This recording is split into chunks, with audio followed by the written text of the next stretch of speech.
Hello and welcome to today's 5 at 5. So grateful that you joined me. This is the day the Lord has made. We choose to rejoice and to be glad in it. It is a choice. It is a choice. For the joy of the Lord is our strength. I thank you so much for joining me. The last time we were together, we have been talking about guarding our hearts. This is something we are to be intentional about. And the last time we talked about a practical step, which was to practice daily heart check-ins, looking at search me, O God, and know my heart.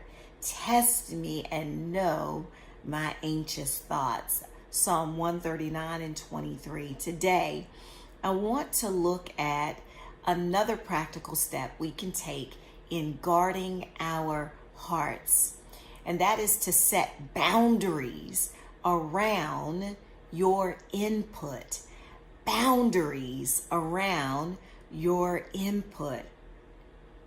Oh, I tell you, when I was thinking about this, I felt that it was very important for us to understand what is a boundary. What is a boundary? Because many of us struggle with setting clear boundaries. A boundary is a personal limit. It protects our emotional, spiritual, and our mental health. I want you to think about it like a fence around a garden. A fence around a garden that which is not purposed to keep everything out, but it is purposed to really protect what's growing on the inside.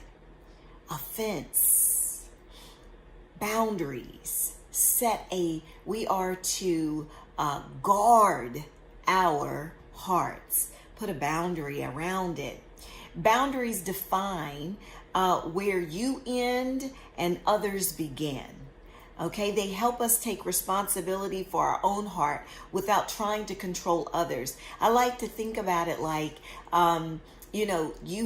let's say you have a yard and you cut your grass, you plant flowers in your yard. You wouldn't go to your neighbor's yard and cut their grass unless there was some type of an agreement, they were out of town and you were doing a favor, but it's really not your responsibility to go over and plant flowers in your neighbor's yard and to do this, that, and the other. That's theirs. You are to focus on yours, right? This is your yard and you are the weeds that are in your yard. So boundaries, it's a personal limit and we have to be aware of. It helps us to see what's mine and what's not mine.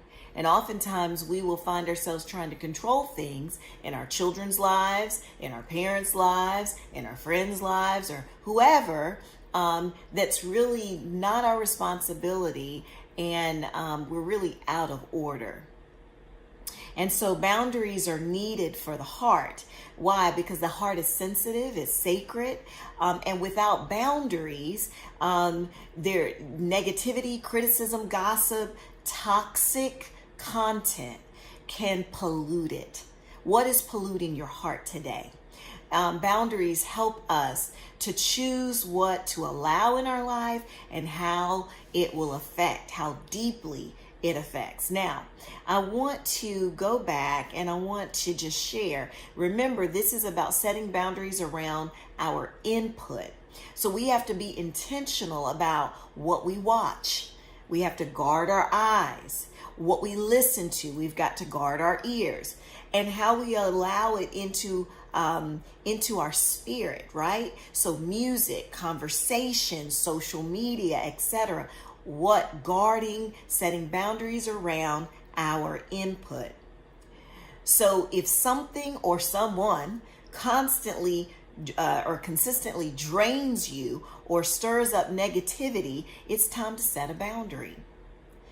Guard your heart. It says, above all else, guard your heart. Why? Because everything you do flows from it. Well, I want to stop right there, and I want you to sit with that and think about what boundaries do I need to put in place so that I can truly guard my heart.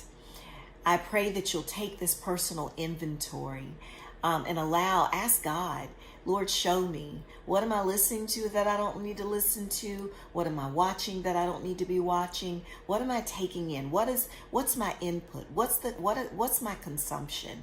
So I pray this has blessed you. I'm going to continue on our next 5 at 5 talking about filtering our thoughts through the truth. Well, I look forward to seeing you on the next 5 at 5. Be blessed.